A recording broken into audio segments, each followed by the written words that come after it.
Good morning, everyone. The late starts in the morning seem to be caused by some last-minute discussions between council and because the panel usually intends to start at 9:30. I will say that the panel will have to leave today at about 4:30 for an appointment. So that'll be it for this afternoon. Okay, Mr. Tahar, on to Mr. Theodore. Thank you, Mr. Chair. It'll actually be me continuing Mr. Theodore's. It's been a bit of back and forth, so no apologies necessary.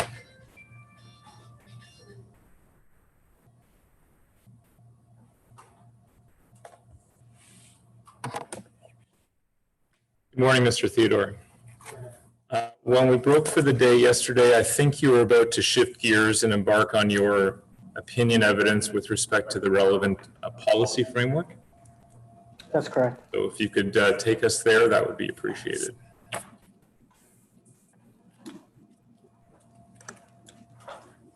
So I'm going to just switch to share screen.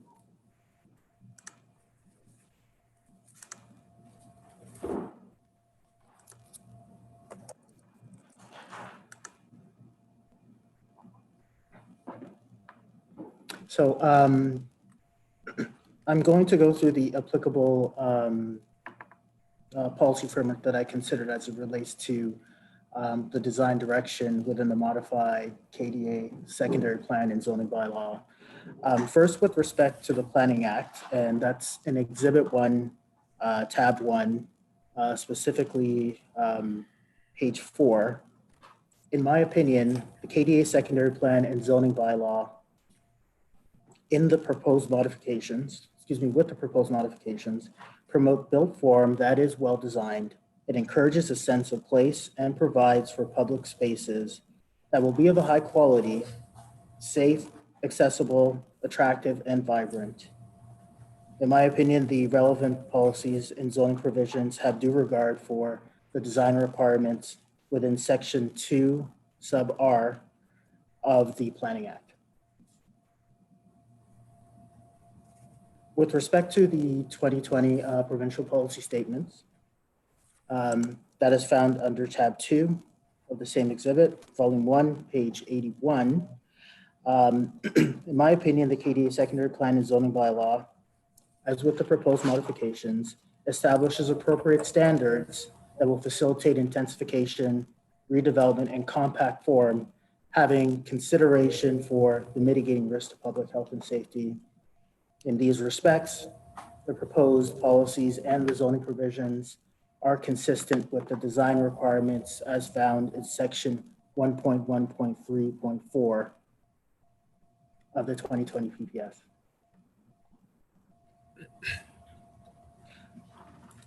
I will now turn to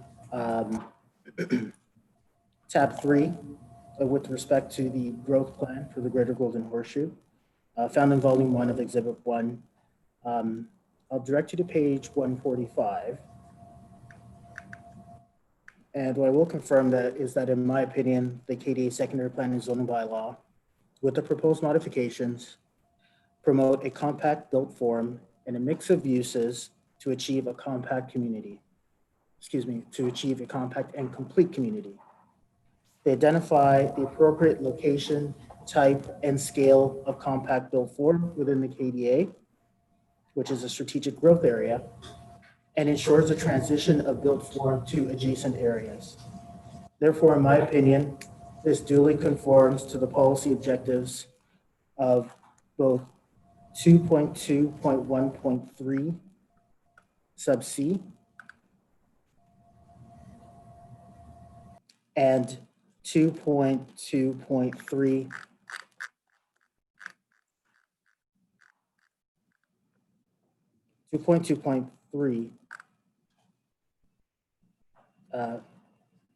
here we go.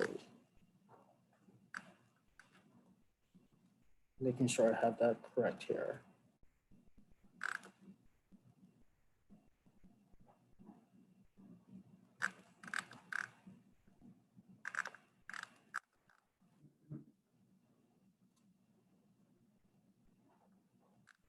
Bear with me for a second.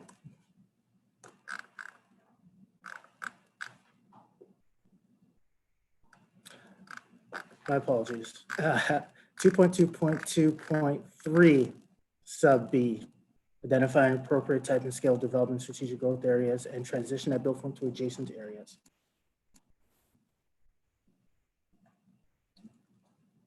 I will now direct you to tab 6, which is the Region of York official plan.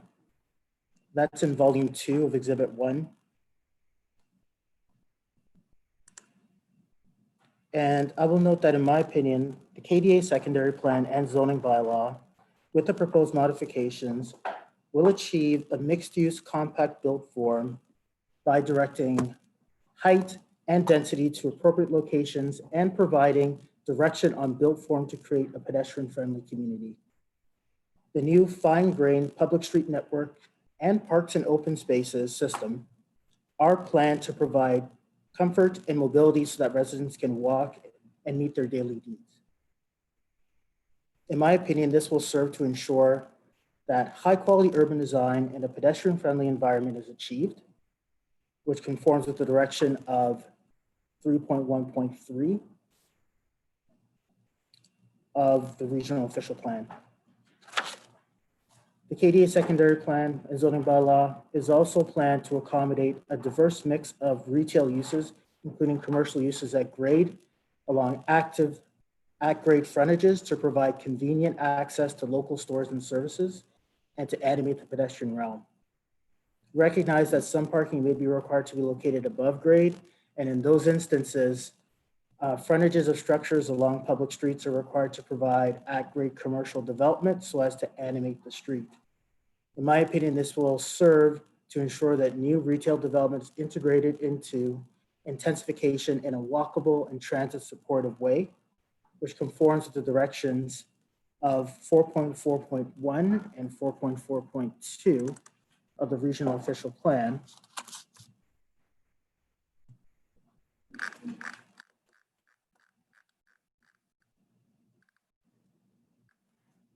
As well as 5.2.9.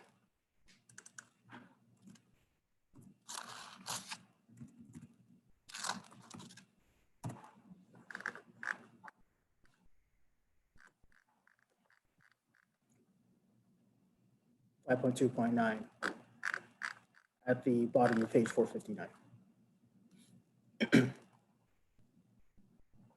The KDA secondary plan and zoning bylaw also establishes a fine-grained street network, as mentioned previously, that incorporates sidewalks and bike lanes, creating an urban built form framework that implements the city's official plan direction for maximum podium heights. In my opinion, these measures will facilitate the creation of a pedestrian-oriented streetscape with commercial uses at grade, along with active at-grade frontages that concentrates the greatest heights towards the regional corridor, which conforms with directions of 4.5.6B of the regional plan, as well as C and D. And that's on page 469.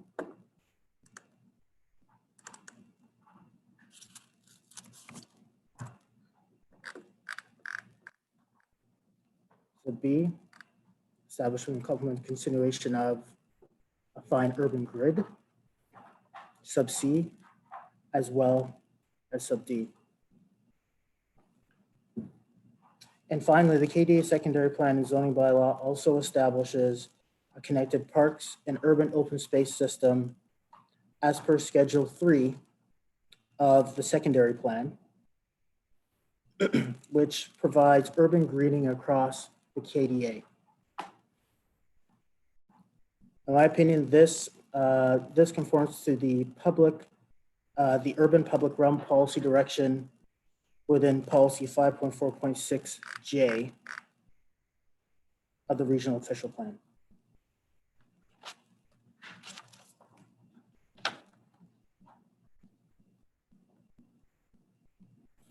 So that is the conclusion of my policy review as it relates to the design policies within the KDA secondary plan and zoning bylaw. I'm now going to move towards my opinion regarding the specific issues. And as you recall in the beginning of my evidence, I noted my evidence is going to focus on design-related matters under issues 8, 9, 73, 77, 91, and 95. For issues related to land use planning, I rely on the evidence of an opinion of Dana Anderson. And for the issues relating to traffic and transportation, I rely on the opinions and evidence of Mr. Dan Trzewski and Mr. Carl Wong. And for the issues relating to parking, I rely on the evidence of Jason Dahl and Jonathan Chai. So unless there's any objections, I'm going to move to the first issue, which is issue number 8. So issue number 8, would it be appropriate to include height limits in the holding scenarios? That's also associated with YRA issue number 10. So in my opinion, it would not be appropriate to include specific height limits within the various holding scenarios. I've demonstrated earlier in my evidence that building heights are proposed to be controlled by a combination of various factors and design measures, including character areas to which the property is located, maximum density through FSI, and the deployment of angular plane, and within the built form itself, buildings and tower separations, maximum floor plates, as well as percentage of building wall along the frontage. Collectively, these elements in combination with ensuring shadow is minimized on public areas such as greenways, they all provide a fixed but flexible envelope that any proposed development must satisfy in order to achieve that appropriate height. So those matters have already been controlled, and as such, they do not need to be subsequently controlled through a holding mechanism. With respect to issue number 9, what is the appropriate maximum height in the KDA? So as I've noted earlier in my evidence, as well as in issue number 8, the appropriate building height is determined by a number of design measures. First and foremost, the KDA secondary plan contemplates a range of building heights along Yonge Street and Bernard Avenue to add visual interest to the streetscape. And I can affirm that within the secondary plan,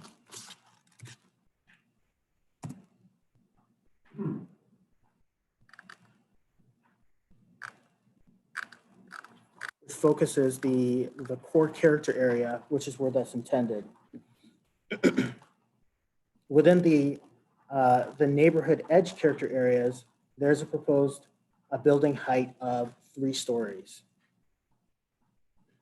In my opinion, this height restriction or limit is appropriate to achieve that necessary transition with the adjacent neighborhoods. Within the other character areas, being the interior character, character area, as well as the corridor character area,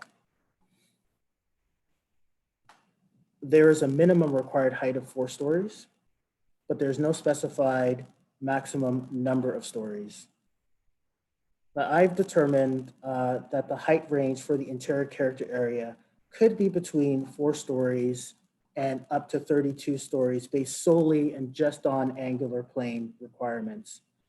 And I've also determined that the height range within the corridor character area could range between approximately 15 stories and up to 60 stories based again solely on angular plane requirements. And these maximum heights that I've alluded to, they are theoretical. It would be practically impossible in all circumstances to achieve those ultimate heights prescribed by the angular plane requirement alone, particularly as it relates to properties where there's more than one tower. It must be considered in conjunction with, and as mentioned previously, the maximum density applicable to a given site, as well as other applicable urban design constraints, such as maximum floor plates, tower separation, and other design measures as provided in the secondary plan and zoning. And in particular, the deployment of the public roads within the KDA and the requirement of the minimum percentage of street wall for mid-rise and high-rise will help to spread out that density within each of the development blocks within the KDA.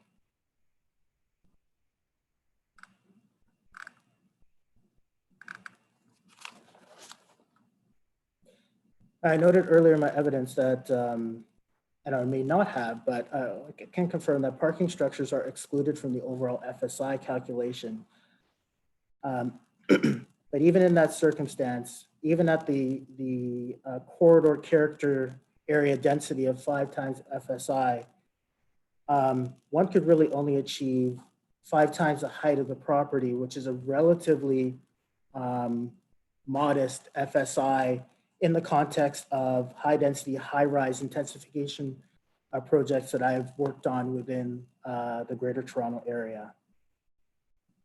So taken together and applied holistically, these policy and zoning constraints will significantly reduce the achievable building heights on individual properties. So it's my opinion, these ensure the policies and regulations appropriately balance the need for protection of the adjacent neighborhoods with the need to accommodate significant intensification within the KDA, all in a manner which provides appropriate flexibility to address the unique opportunities and constraints of each individual development site.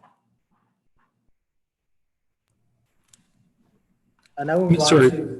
Sorry, Mr. Theodore, didn't mean to interrupt you. Just while we're on this topic and perhaps anticipating a question you might hear from my friend, Mr. Cherniak, on cross-examination, from various plans that we've seen from various KDA landowners, we know that at the present time, there's no active application before the city for high-rise developments that approach the theoretical maximums that you just referenced in your evidence a moment ago. So my question is, do you have an opinion on... Sorry, maybe I can ask my question and then you can table your objection. Mr. Chair, that seems obviously leading to me.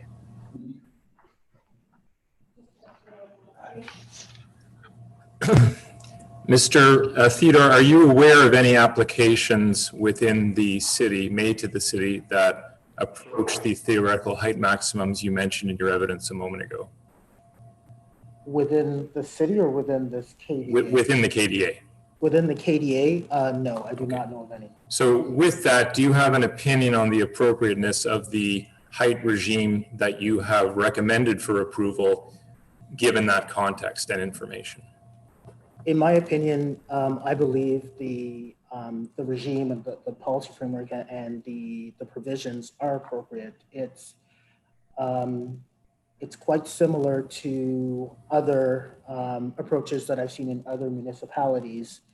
And the way I look at it is that it provides a level of flexibility and uses a creative approach in managing built form within the space so as not to prescriptively lock down particular blocks or areas for the development potential that could be achieved.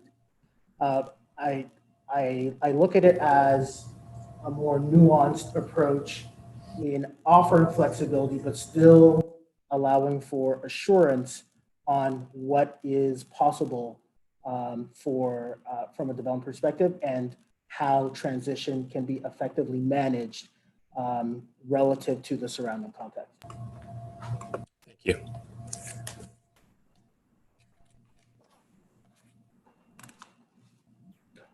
I'll move on to issue 73, which speaks to height, section 12.2.2 and related schedules. Question being, is it appropriate to regulate height through built form criteria as now proposed? I believe I just gave my evidence on that. What I'll just add to that is that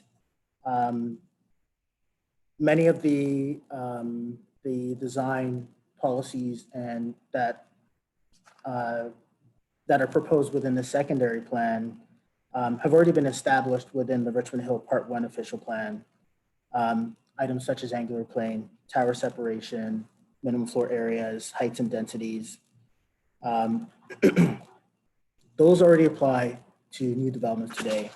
The secondary plan adopts that framework for many of those build form policies and articulates the area-specific nature for this KDA responding to growth objectives at the same time. So as it relates to that original question, is it appropriate? My opinion is yes.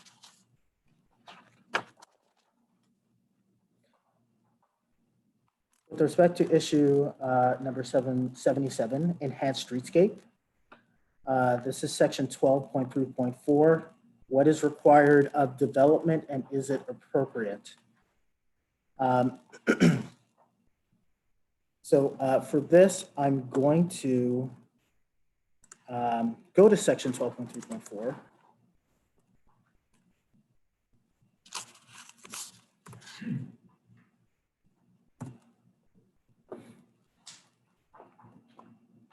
And I'll just state that the requirements of the enhanced streetscape are effectively outlined in this section.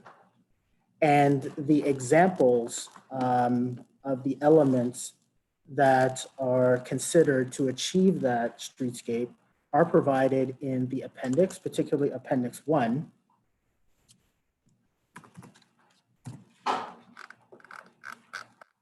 Of the secondary plan as it relates to collector streets and local streets, and Appendix 2, which provides details on enhanced streetscapes. I'm going to see if I can rotate this. There we go. Specifically, a development needs to provide from a building face to the curb, a spill out zone, a pedestrian zone, and an amenity zone. And those are shown in the 3 categories within Appendix 2. The spill out zone is on private land, and it includes building entries and displays. It includes awnings, opportunities such as awnings. It provides opportunities for flexible seating as well as planting. Effectively, the minimum building setback represents that spill out zone from the building face to the public realm. The pedestrian zone is intended to be the space for clear movement. And that includes treatments such as pavers or paving patterns. It includes street trees for shade. This is part of the boulevard. And then the amenity zone is the buffer between the curb and the pedestrian zone. And it's intended to provide features such as further enhanced tree plantings, also opportunities for bioswales, street furniture, lighting, and other landscape features. That represents the other component of that boulevard before getting to the curb. And in my opinion, it is appropriate to provide for those enhanced streetscape opportunities consistent with these requirements as noted in the appendix, because they help to provide investment in the public realm, and they help to establish the local identity of that public space. It promotes an attractive, comfortable, and vibrant environment that will benefit residents, employees, and visitors. And the enhanced streetscape policy also provides the opportunity to integrate low-impact development practices, such as bioswales, and offer additional green space within the KDA.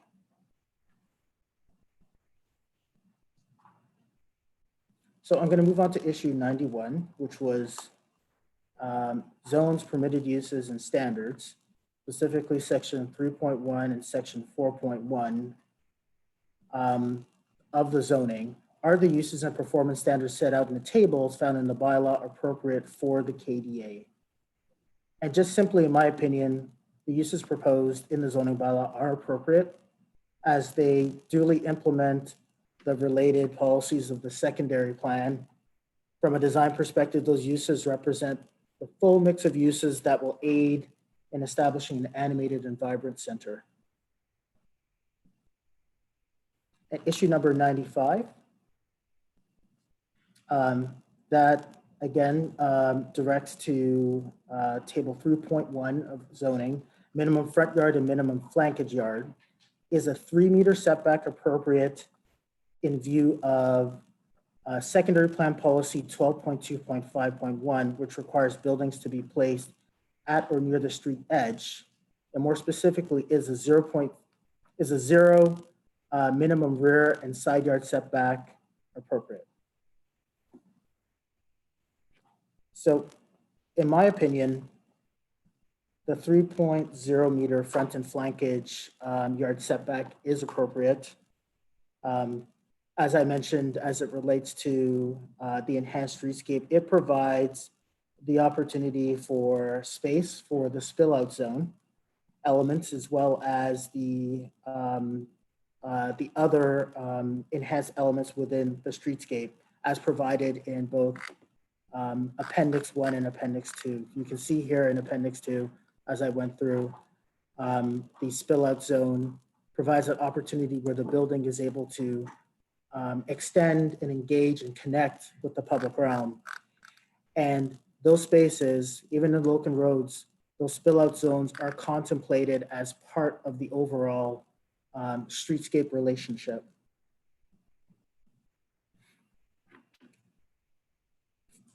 Further to this point, in the event that an enhanced streetscape is not applicable, as in some cases, the enhanced streetscape, just rotating back,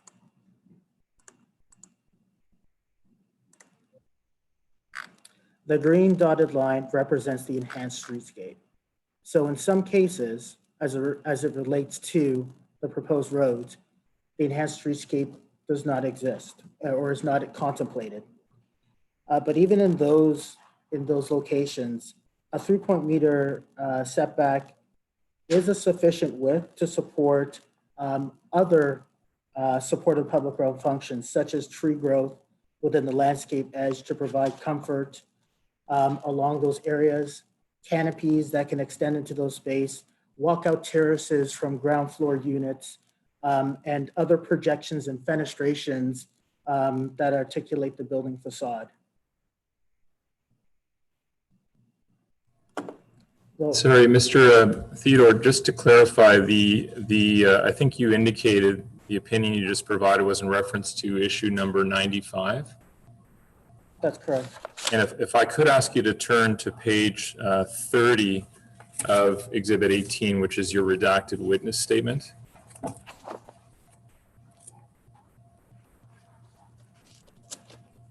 Yes. You'll see that we have here your analysis and opinions with respect to that issue. And you'll see that there's a portion of that issue that's been redacted because it relates specifically to the NEC lands. That's correct. Okay, so I assume you will not be taking us to that portion of your opinion. That's right. Okay. And then we note that the issue itself refers to policy 12.2.5.1. And I think this anticipates the discussion you're about to take us to, where you referred to a different policy, 12.2.4.1. Perhaps you can clarify what the discrepancy is.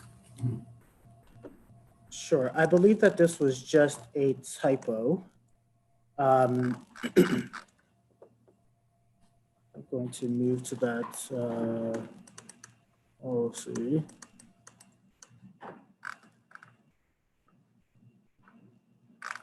.2.5.1.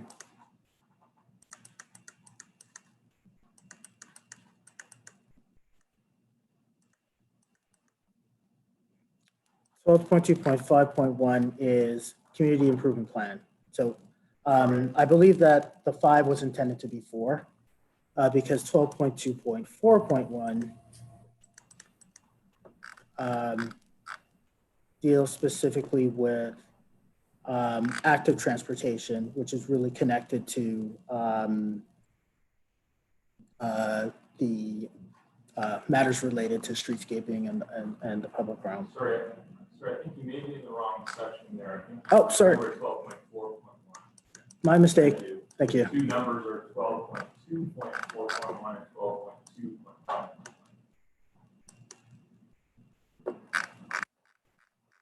Mr. Kestner, could I just ask, are you referring to paragraph 920 on page 30? Yes, the correction is noted in paragraph 9.20 and then corrected in 9.21. Thank you.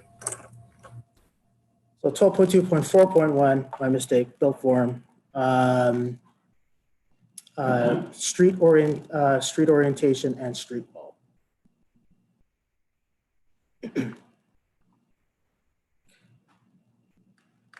And I'll note that this policy speaks to buildings generally being placed at or near the street edge to animate and enhance the pedestrian realm. So it's my opinion that a 3.0 meter setback allows the street edge to be animated and the pedestrian realm to be enhanced. The design objective is again outlined in the appendices of the secondary plan that I noted relative to the spill out zone between the building face and the public realm. Just speaking to the matter of the 0 side and rear yard setback, I want to note that even if there is a circumstance where it was considered appropriate, in my opinion, the efficient use of land and infrastructure alone would not be a sufficient rationale to support the complete elimination of those setback requirements. It's not intensification at all cost. The objective of intensification must be balanced with sound urban design principles that achieve a comfortable, attractive, and functional public realm.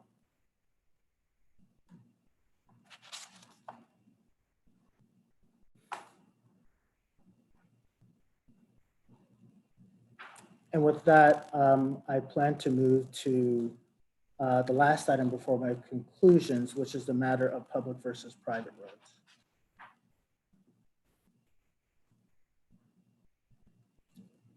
And for that, I'm going to move back to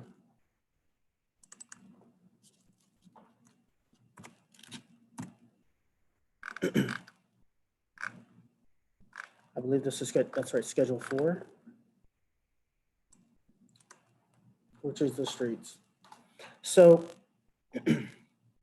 just on this matter of public versus private, the primary intent of the policy required for roads within the Young-Bernard KDA is to break up the existing development blocks in order to create a fine-grained pattern of smaller walkable blocks, thereby creating different ownership opportunities within the KDA. With that in mind, a road under public ownership allows the city to have a substantially greater control over access and maintaining a consistent streetscape approach among the blocks and across the KDA itself, as well as across communities within the city. That consistency would also apply to the enhancement and evolution of those public spaces over time.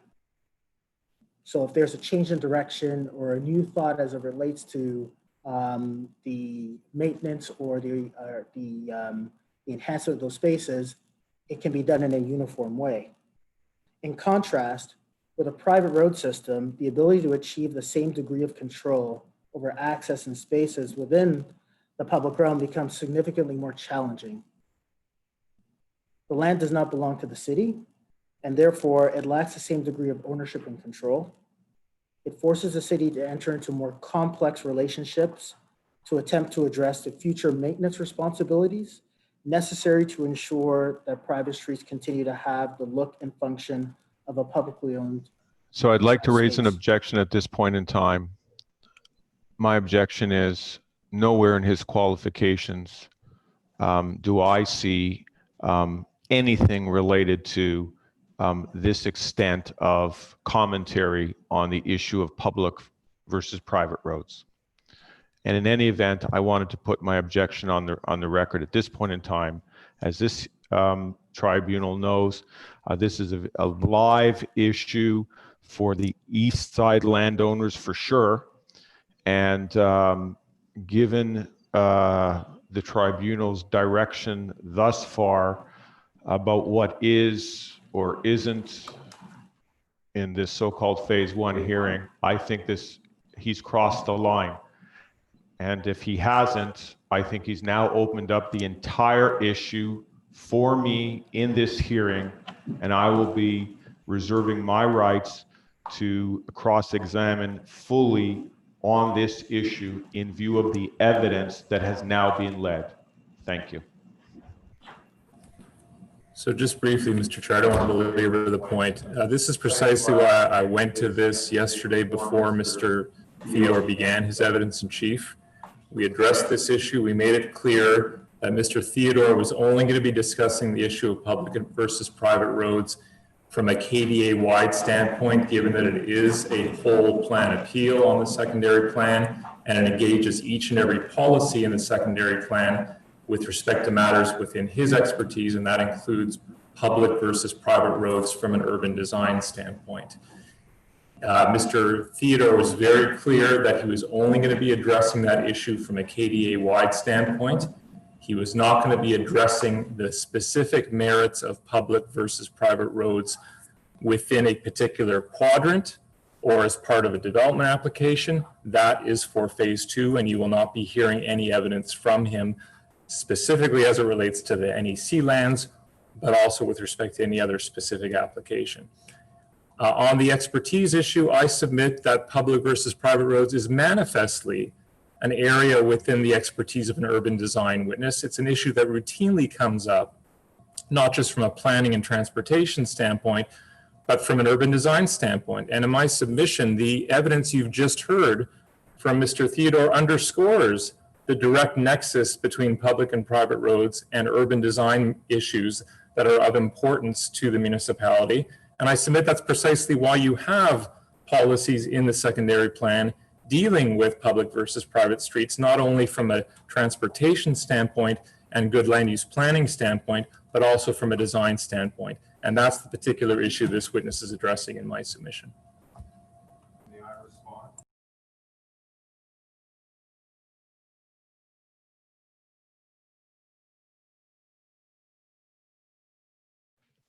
Sorry, may I respond since it's my objection? I raised the objection. I'd just like to respond if I could.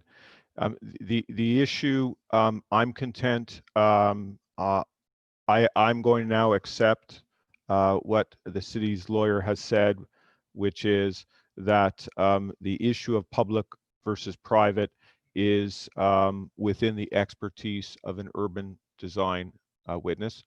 That part I accept. That's the first part. But the second part was, all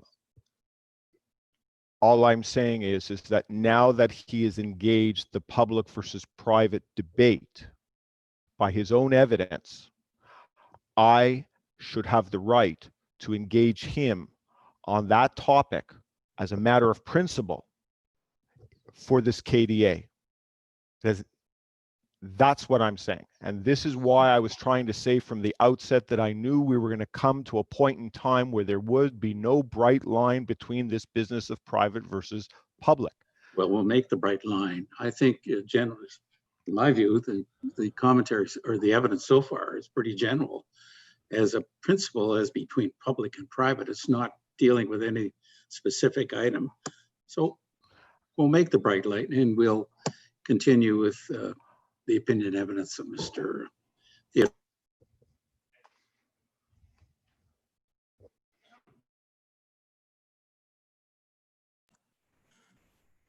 Just to continue, from my experience, the success of the relationships between, as it relates to private roads, is often highly dependent on the willingness of such landowners as condominiums or other future landowners on both sides of a road to comply with agreements which typically they had no involvement in establishing, or they have limited interest or ability in upholding. This stands in sharp contrast to the city's interest and ability to maintain those lands and the public interest in not having to rely on other private parties to ensure good urban design is maintained over time. In my opinion, public road system should be pursued as the preferred standard for establishing a road network within the KDA. It is a best practices approach. A private road should be sought only as a last resort. It should be confined to circumstances where a proposal has demonstrated best efforts to meet all other design objectives within the KDA secondary plan.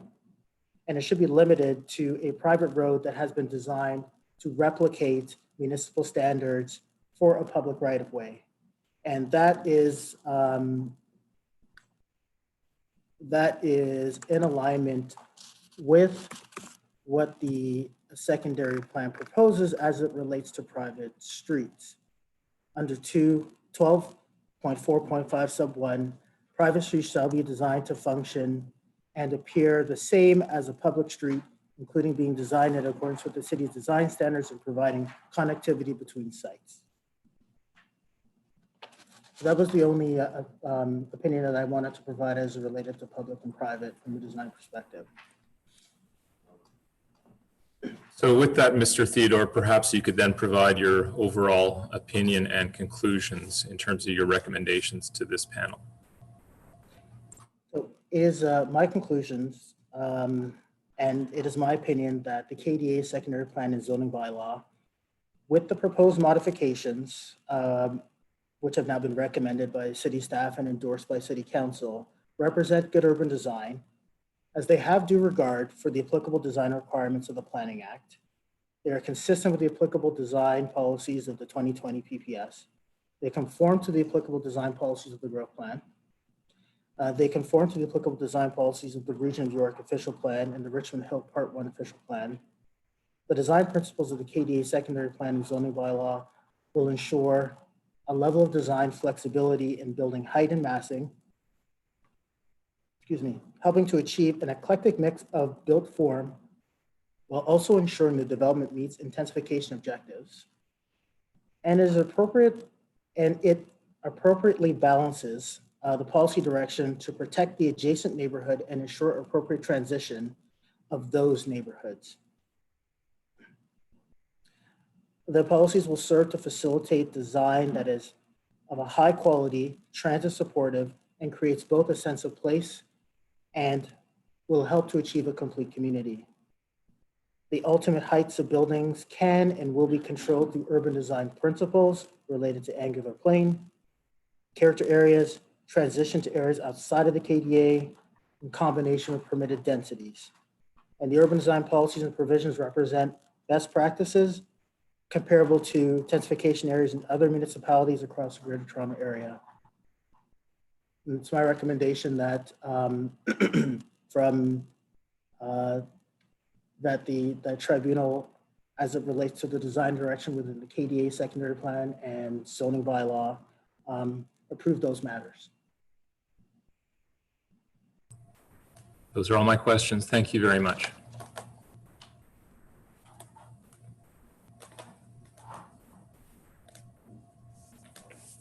Is there anyone out in the other room that has any questions in support?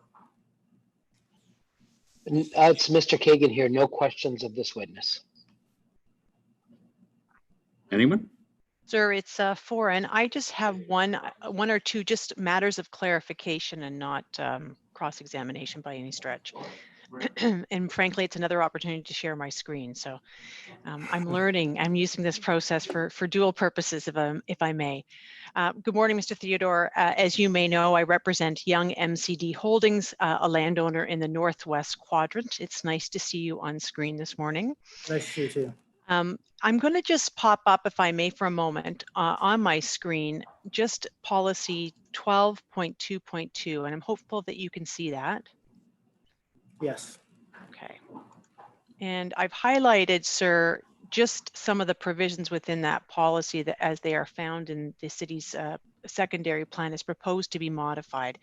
And Mr. Chairman, if I could move this up, those are found in the document book, sir, at, my head's covering it, volume 8, exhibit 1H, tab 33, and I am directing Mr. Theodore to page 2513. Mr. Theodore, you briefly gave some evidence this morning with respect to the application of the angular plane policies and the theoretical height that might be achieved in certain character areas within the secondary plan. Do you recall that, sir? Yes. All right. And then, sir, you spoke to in your evidence the difference between the practical and the theoretical in terms of the policy structure within the secondary plan as proposed for approval before the tribunal. And sir, can I ask you just to comment on policy 12.2.2 and its role with respect to the practical versus the theoretical potential for sites in terms of heights in the KDA area? So the practical versus the theoretical? Right. Just want to make sure I'm understanding the framing of the question as it relates to practical versus theoretical. I can tell you that as it relates to the theoretical height, what the policy does here as it relates to the secondary plan is it sets the boundaries for what development should be following. So particularly as it relates to sub 3, buildings may not penetrate the 45-degree angular plane measured from the closest adjacent neighborhood designation property line. So that is implemented in the zoning. So there's a practical application in which you take the 45-degree measurement from the property line and 45 degrees towards the center of the KDA or towards Yonge Street, which assists in determining what is that theoretical height. And I say theoretical is because it will give you a certain height perspective of what can be achieved on that particular design measure. It has to be balanced with the allocated density as noted in sub 4. It has to consider the minimum height requirements as in sub 1. But at the same time, as I gave in my evidence, I provided a demonstration plan that showed what those heights could be. And I identified, as per the city's analysis, a number of potential stories as it relates to those buildings. So from that perspective, those potential stories that I've identified are theoretical. In order to firmly determine that, I would expect each landowner to come in with their individual applications and apply the secondary plan and the zoning bylaw to meet all of the parameters of each of the design criteria in order to determine the most appropriate form of each site. I'm not sure if that appropriately answers your question. It does. Just for additional clarification, in policy 12.2.2 sub 1, there is reference to the neighborhood edge character area.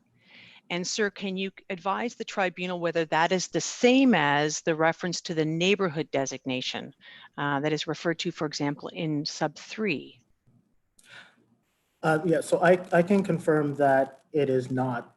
The neighborhood edge character area is uniquely different than the neighborhood designation. The neighborhood edge character is intended to be a transitional character area that between the existing neighborhood designation and what is emerging within the KDA. So the expectation is that you're not going to see more single detached dwellings within the neighborhood edge, but the beginning of the transition of intensified form as you move into the KDA. All right. And if I may, can I just pull up for a moment Schedule 1? And that is Schedule 1 to OPA 8. And Mr. Theodore, just to assist the tribunal and the parties, the neighborhood edge designation, as I understand it, is the light yellow color here. Am I correct about that? That hasn't come up on your screen yet. Oh. I think you may need to switch applications. New share. How does this work? Does that work? Yes. Oh, okay. So that's another one down. I'm never going to appear in person ever again. Mr. Theodore, thank you for that. I appreciate that. I've got more out of this friendly set of questions than I had anticipated. Mr. Chairman, Madam Chair, I'm on Schedule 1 to the proposed OPA. And just again, for clarification, Mr. Theodore, just looking at the northwest quadrant by way of example only, the neighborhood edge designation that we just spoke to, would I be correct, so that is in the light blush color there? That's correct. Okay. And the neighborhood designation, which is the area from which we draw the 45-degree angular plane. And sir, maybe if you can, would I be correct, is that would be, for example, out in the northwest quadrant, the area that is not colored at all on this schedule? From recollection of the Part 1 plan, Okay. yes. I'm confident on the opposite side that it is the neighborhood's designation heading towards Leyburn Avenue. Okay, so in terms of this area here. Okay, That's correct. thank you. Thank you, Mr. Chairman. Those are my questions. Thank you, Mr. Theodore. Thank you. Anyone else out there? Mr. Annabelle, sir, I have no questions of this witness. Thank you. Mr. Cherniak? Thank you, Mr. Chair. Good morning, Mr. Theodore. Morning. We have another Mr. T in the room. I may look a little closer to Mr. T than the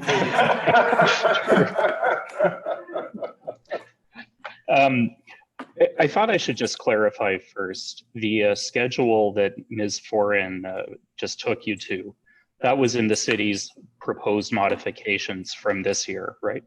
That's correct. Okay, thank you.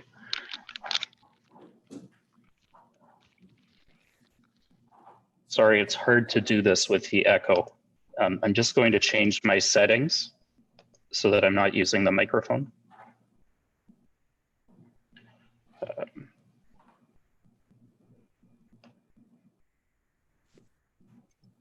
Can everybody hear me all right now? Okay, thank you. Mr. Chair and Ms. Burden, I thought I should ask first, are you actually flipping to the volumes, or can I, so I don't need to wait for you to find documents? Okay, that should speed things up a little bit. Mr. Theodore, in paragraph 8.15 of your witness statement, and that's on page, consecutive page 195, you note that there will be a linear park along Bernard from Yorkland to Yonge Street. Sorry, you said 8.15? Well, okay, so this is where I start sharing my screen. Page 28.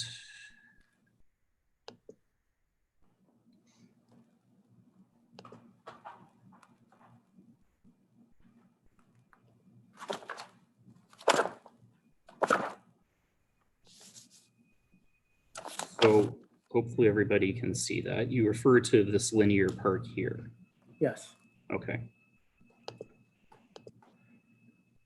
And you understand that that park goes right through an existing building on those lands, right? In terms of the existing context, that's correct. It is shown to at least as part of the framework. The intention is to show where the future potential for that park can be. I do understand that, but I just want to note that it goes through a building that exists, and that building includes a Loblaws, a Service Ontario, a theater, et cetera, right? That's right. It also includes my office. I don't know if you knew that. I didn't. But, Are you aware of any plans by TSMJC to demolish those buildings? I'm aware that TSMJC, I believe, has a proposal as it relates to this property. But in terms of demolition, I couldn't speak to when or how or what the objective is as it relates to that. You don't know that their proposal involves a location in this specific building at this time, do you? I don't. Okay. Mr. And Cherniak, do you happen to know when the term of the Loblaws lease ends? This is sounding a little bit like a lease negotiation. What I'm trying to get at is when do you think this linear park might actually be built? Well, frankly, the KDA plan is a long-term vision. So depending on the appetite of the landowner, it could be within the next couple of years, or it could be within the next couple of decades. But it's completely dependent on landowner decisions of when they want to develop. So let's assume, for the sake of this question, that TSMJC's plans do not involve demolishing this building in the next 15 years. That means that you could potentially have somewhere around 10,000 residents and jobs in this area before that linear park exists, right?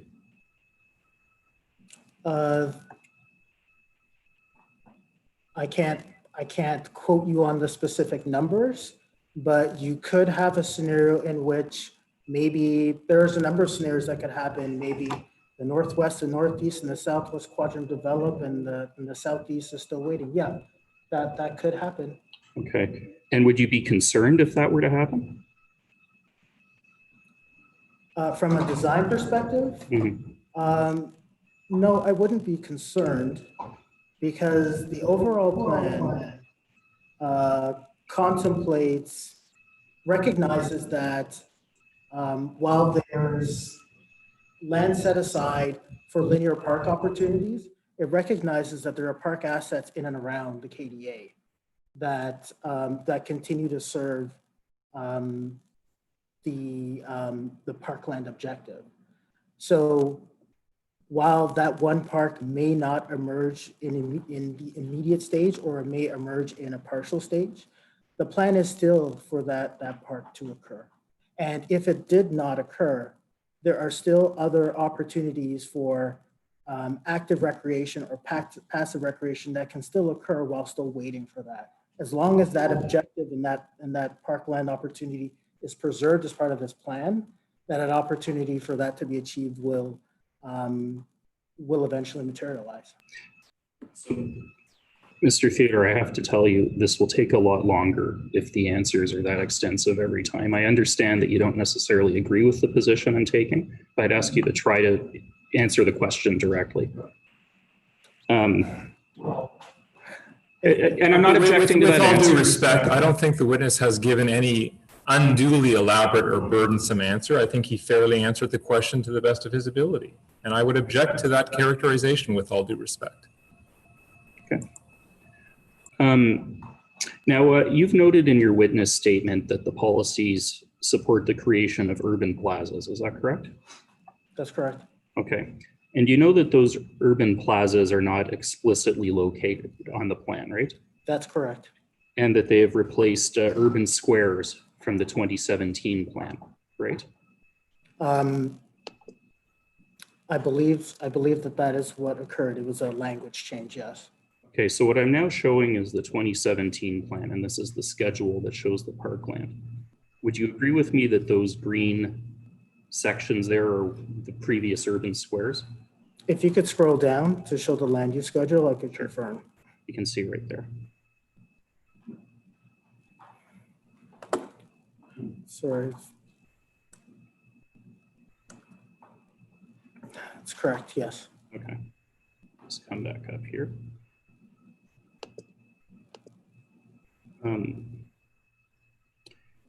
We can compare this to the proposed modification. So that I should note, that was tab 26. We can compare that to the proposed modifications in tab 33, right? So this is 26, this is the 2017 plan. This is the current plan. And do you need me to scroll down, or do you agree this is the current plan? I agree, this is the current plan. So we have a sense of, now you see them, now you don't. This is the new park proposal. This is the previous park proposal, right? Yes. And to replace those urban squares, well, is it your opinion that this new plan without the urban squares is a better plan? Can you go back to the previous one? Sorry. This, is this the one you wanted? Yes. So is it a better plan? No. Which is not a better plan? Is it, Which are you plan asking is me the better? previous? The question is a little bit, and I know you want me to answer the questions very directly, but your question comes with layers, and I have to unpack it. So I suspect you're going to unpack it with urban plazas. Is that fair? Well, I haven't said that yet. Okay, so go ahead, explain which plan you prefer and why, please, from a park point of view. So I've considered the plan that has been recommended by council. And I've looked at that plan relative to the objective that it's trying to achieve and relative to design principles. And I satisfied myself from a design perspective that the objectives of the enhanced streetscape, as well as the linear parks, as well as the opportunity as each application comes in to provide for the POPs related amenity spaces within each development block is a good objective of achieving active outdoor spaces. So in my evidence, I concluded that that I believe that this plan represents sound planning.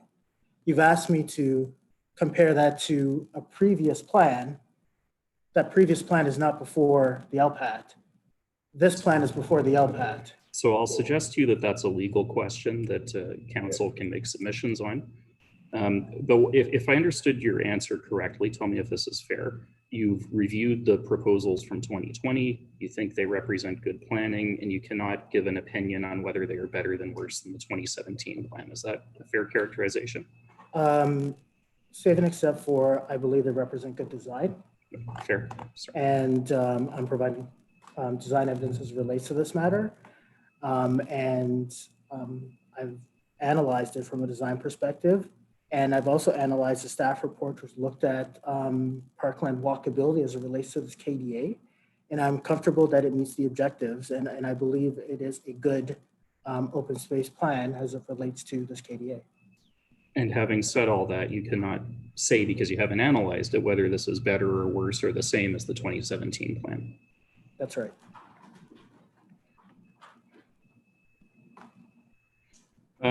And the policies in the 2020 plan do allow for urban squares, right? Or sorry, urban plazas. That's, yes. And those urban plazas will be determined at site plan stage, I gather? Or at what point would they be determined? I imagine it would be determined at the site plan stage through the development approval process. And it would be through negotiations with the landowner, and the landowner in the city would try to come to a resolution of where the urban plaza would be, right? I'm not sure if it would be negotiations. I think it's more of the push and pull of what you typically expect in the development approval process. I think it's more a matter of just determining what is the best fit on each property to achieve those goals and finding that balance. Would it be fair to say that the 2017 plan, you can look at it, you can know where the parkland and open space is going to be, whereas in the 2020 plan, that's going to come at a later stage. At this point, we can't be certain, right? No, I would disagree. The 2020 plan, as we see here on the screen, it establishes what are the publicly owned assets as it relates to open space, and the privately owned assets, which would be considered on a site-by-site basis, are essentially the portions which would emerge as the KDA builds out over time. Is there any policy that determines what percentage of privately owned lands will be used as urban plazas? I don't believe there is.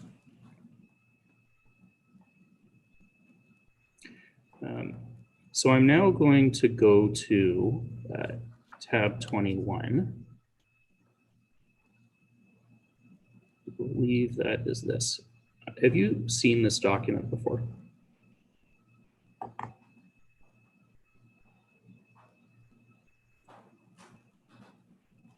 Are you able to zoom out? I think so. Just adds the picture. Yes, I believe I have seen this, yes. Have you reviewed it? I believe I have in my background studies, yes. Okay. So this is the preferred options that were recommended by the various organizations that have their logos at the bottom in 2017, right? Yes. And the lead on that was Urban Strategies, Inc. And this is what was the basis of the 2017 secondary plan, right? Yes. Okay. Would you agree with me that the various companies down here are good at what they do?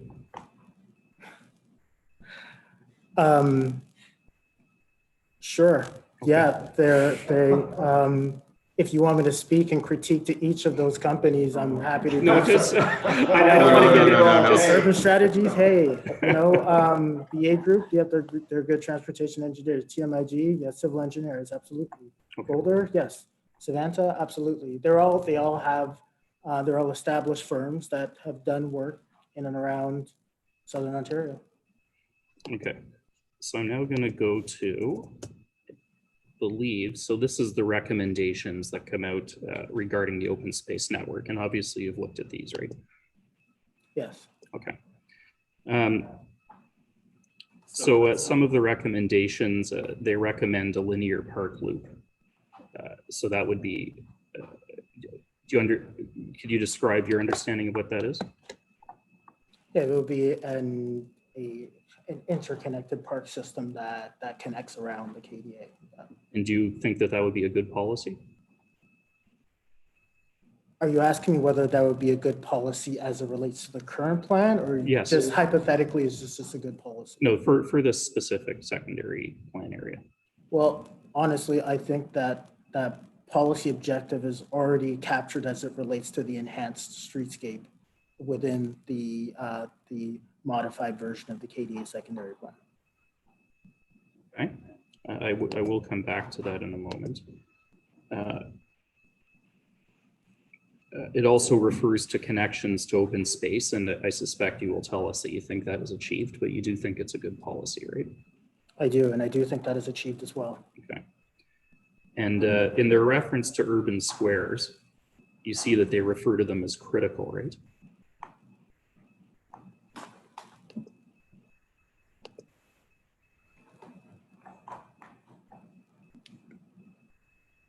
I see that, yes. Okay. Now I gather from our discussion earlier that because you haven't reviewed the 2017 secondary plan, you can't comment on whether that's correct? That's correct. Okay.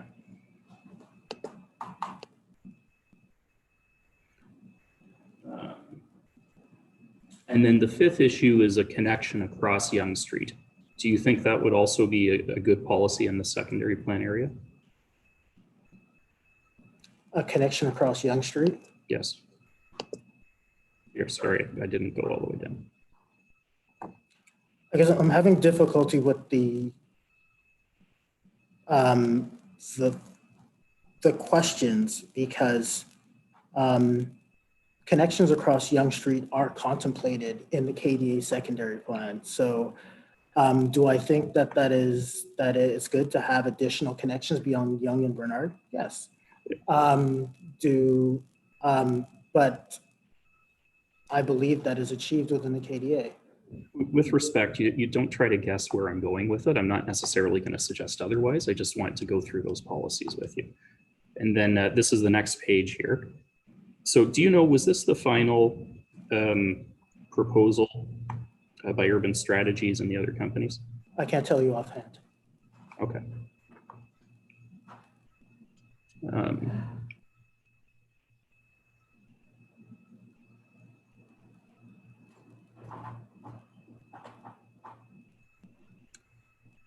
me just see that. Okay. So I'm going to put it to you. You can assume that this is the final proposal from Urban Strategies. I'll take that assumption. Okay.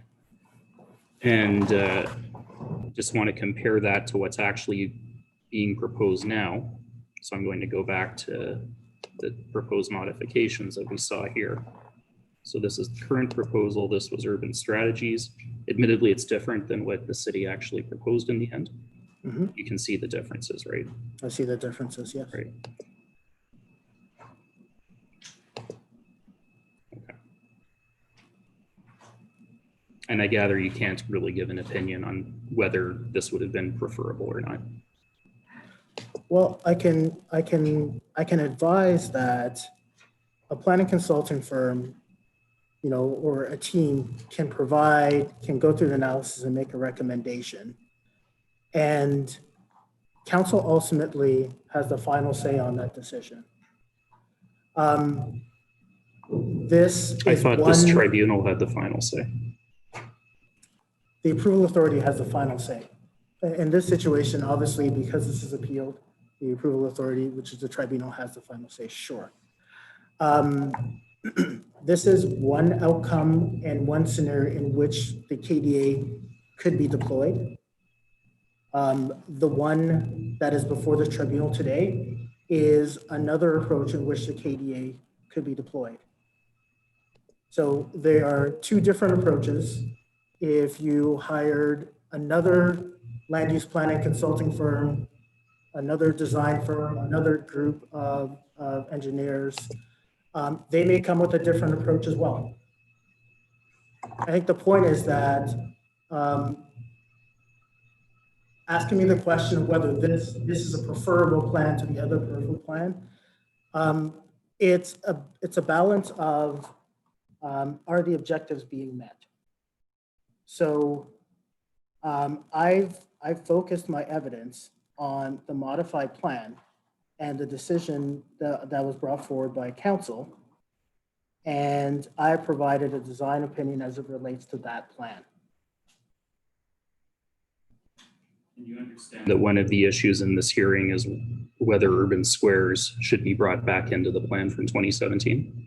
So that wasn't one of the issues that was on the issues list that I focused on. Okay, thank you. Sorry, my apologies. Sorry, is there a problem? Go ahead, Mr. Chair. No, I'm sorry, I wasn't aware that you wanted to bring urban squares back in. So? Well, the issues list is what it is. Okay, so I'm going to move off of the parks issue. And okay. So,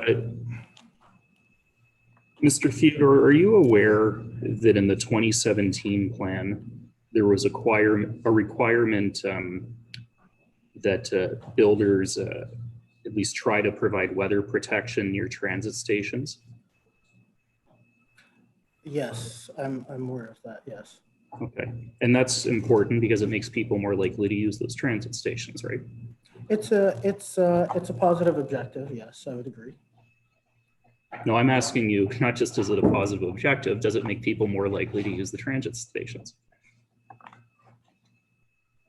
Yes. And on a bad day, it's probably helpful just for people walking in the neighborhood as well, right? Yes, I mean, you can't force people to do things they don't want to do, but you can create the environment to which to encourage that to happen. And you know now that in the 2020 version, this is optional. It's no longer required, right? Yes, I understood that. And I understood that from hearing previous testimony as well. Okay. Is there an urban design justification for that change? So I am not privy to the specifics of that change. However, the fact that the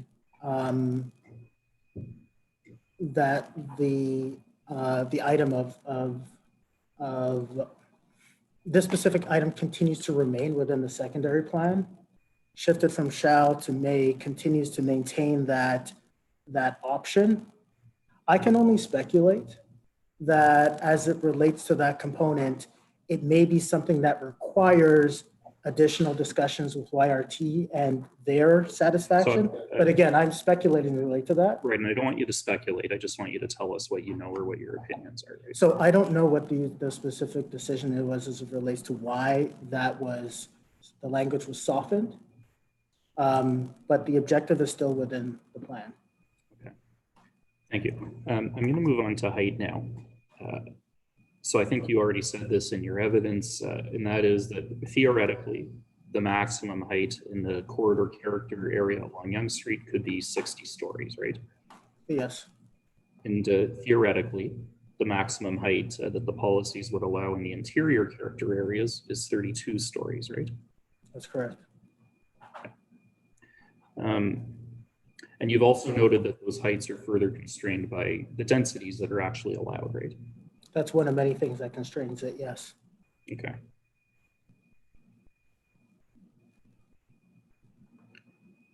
I'm going to go now to tab 81. This was I think you called it the concept plan, is that right? The demonstration plan. Demonstration, sorry. And here you show various building heights. They spread out the density through the site, and that's why the building heights don't get up to that theoretical level. Is that right? That's correct. Okay. And where you have a 14-story building in the northeast quadrant, it's because there's a 14-story building there taking up some of the FSI that the tallest building is limited to 40 stories closer to Yonge and Bernard, right? Yeah, that's an example of that kind of deployment of density across the site, yes. But the landowner could choose not to build that 14-story building and instead recommend taller buildings where it could put those taller buildings on its land, right? Sorry, could you repeat that? You're sounding a little choppy. Sorry. That's better. Okay. So if that 14-story building is not built, then the developer or landowner would have the ability to build taller buildings in the other locations because they're using up less of their FSI, right? Theoretically, yes. Right. And I did want to clarify something here for this particular location. You show 6, or whoever prepared this shows 6. Do you know who prepared this? The city prepared this, city urban design staff. So it shows 60 stories in this direction, and then it shows 38 stories in that direction. So does that mean, could this building, I guess the idea is it could be 60 stories at the corner and then get lower as it goes toward the residential? Is that? So we're talking about a specific example generally. So we're just using this as just a blanket example for discussion. That the dimension on the left side, this dimension on the left side is really just for context as it relates to where what the distance and potential height could be. The problem with that is that the property also needs to consider transition as it relates to existing development to the north. So there is it's part of the limiting factor as it relates to what is all around. So while this does say 60 stories in this location, again, it is a theoretical measurement, and it's really to just show from a distance from the westerly end of the KDA of the existing neighborhood to this component, what could that be? But recognizing that you also have to consider the easterly end and what that could be. Okay, so I'm going to go to the next page in this document, because I think when you get to the southeast, it's a little bit more clear that when it says 60 stories, that is the actual theoretical height, right? Yeah, that's more correct theoretically, yes.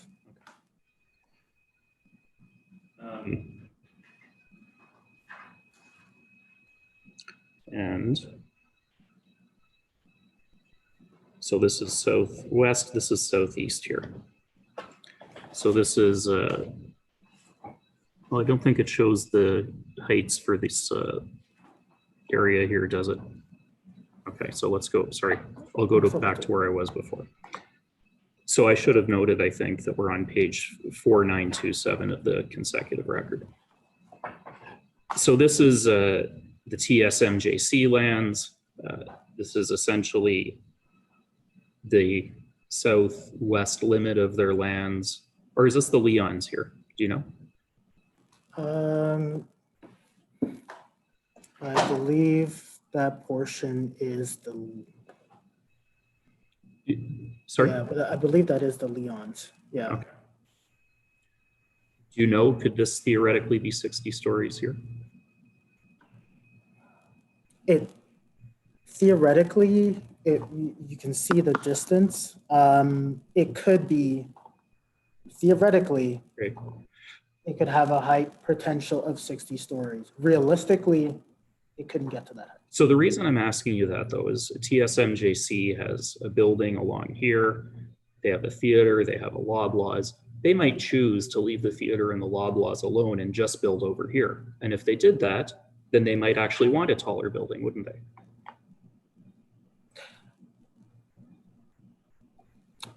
No, I disagree, because part of the objective of the plan is to, and again, speaking of this conceptually and not speaking to any particular plan that they have, but the secondary plan includes a series of public roads that are intended to break up this plan. So if say, for example, this landowner wanted to come in and develop a portion of it, the desire to establish that public road would be part of the objective of seeing that development happen. So that would help to establish the individual blocks. That would help to define the densities. That would help to control the height. You've given a fair bit of evidence about how the densities and other variables limit the heights. If we're so concerned about limiting the heights, why not just put a height limit? Why not just make it obvious? To be quite honest, height limits they can be a little bit restrictive in terms of flexibility. And what ends up happening is, as you come in and work on unique applications and unique opportunities for development,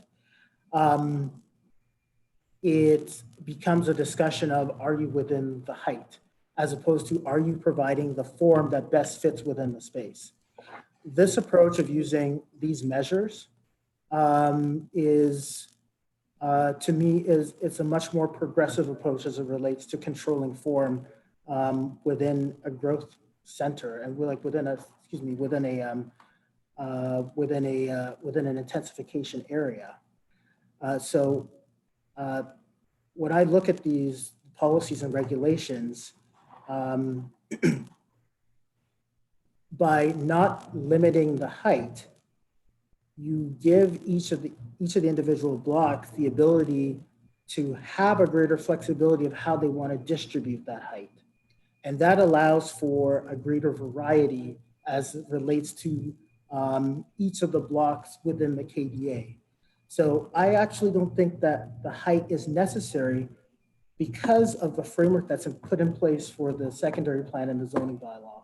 All of those matters control the aspect of height without telling each block what that height should specifically be from a top end perspective. Right, and I understand your evidence that this allows for flexibility, and I heard you use the word progressive. And I gather from a landowner's point of view, this is a progressive way of dealing with height. I suppose what I'm really, despite all of that, would you agree with me that it would not be appropriate to have a 60-story building in this location? In terms of a 60-story building, I'm sorry, I'm tripping on this question because it would be impossible to achieve that. But you could have a landowner that says, I want to make a splash. I'm going to build the tallest building anywhere in Ontario outside the city of Toronto, and they might try to build as high as they can go. This policy doesn't stop that, does it? Yes, it does, actually. It does stop that. The framework, in order for them to do a 60-story building, they would have to amend the secondary plan and the zoning bylaw in order to achieve that goal. So what is the effective maximum height that can be achieved on these lands? So I have given in my evidence what those theoretical heights could be, because each of those blocks, as shown in a demonstration plan, is based on an FSI. So the building footprints you see there deploys the FSI that can actually be calculated within each of those blocks. So these are outcomes and scenarios that could possibly happen following the percentage of building to streetscape and following tower separation and following building floor plate and following minimum and maximum heights as it relates to podiums. All of those are deployed to achieve that goal. That gives me a level of comfort that you will not see something in the range of 60 stories. And I think if we look through this,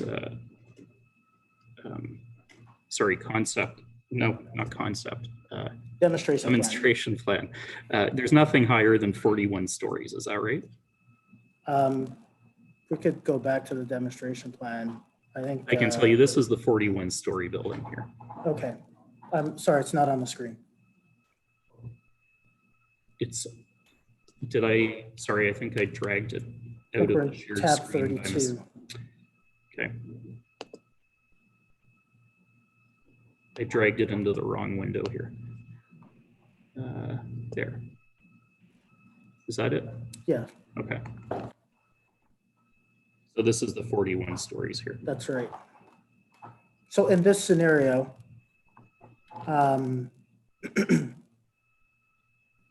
you're correct.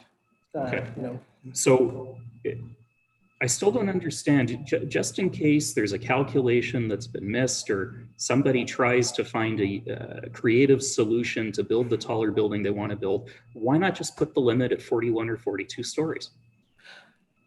So I've looked through the secondary plan. I've given the reasons why I believe that a height restriction is not necessary. And I think you've confirmed my opinion as it relates to that. I've confirmed that I understand your opinion. You understand my opinion, you just don't agree with it. That's okay. Sorry, could you repeat your first question again? I guess I just don't understand. If it's your view that realistically nothing's going to be higher than 41 stories, and it seems to be your view that that's appropriate, why not just set the maximum height at 41 stories? So in my evidence, I've tried to be clear that it is not desirable to restrict the specific height in order to achieve that variety of heights, which is an objective of the secondary. But the variety you're looking for doesn't include anything over 41 stories. I guess the point is that that 41 stories theoretically could be 42 or 43. The difficulty, I think, is that we're talking in the realm of stories, and the reality is that the height is measured by meters. It'll be measured by meters as it relates to the angular plane. And someone can choose, if they want to, in designing their building, to have a building that's 100 meters tall, but have 27 stories, or 30 or 30, 34, depending on the floor to ceiling width.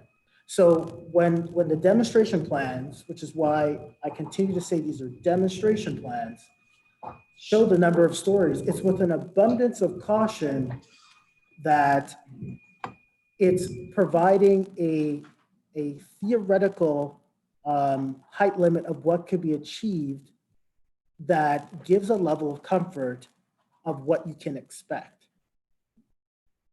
So if this building at 41 stories chooses to do 42, the ground floor to the top of slab would be the same from a metric perspective, but the floors in between can shift in terms of number of stories.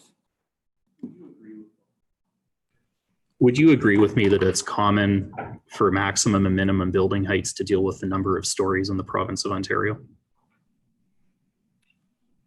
No, I wouldn't agree with that. I Okay. believe it's actually quite fluid. Excuse me, did you say the Building Act or? No, just planning in Ontario. It's common for municipalities to limit building heights based on the number of stories. I'm not saying everyone does it, but it's common. It is a common practice, yes, but it is also common to limit it by meters as well. And in Richmond Hill, it's other than this one proposal here, it's done by stories. Is that correct? That's correct. Okay. And you're not aware of this sort of policy-based height regime anywhere else in Richmond Hill, right? No, not that I'm aware of. So what's being proposed here is a new strategy for Richmond Hill that hasn't been tried before. I wouldn't characterize it like that. In Richmond Hill, sorry. In Richmond Hill, I would say it is something which I have described as progressive, yes. Okay. It's just after 11. I don't know if I should keep going or if we should take a break. What are you contemplating? I'm just giving the option. I can keep going if you'd like me to keep going. Oh, How much? I am approximately halfway through my questions. We'll take a break. Okay, 10 minutes. thank you. Thank you. Let's make that 50. Thank you.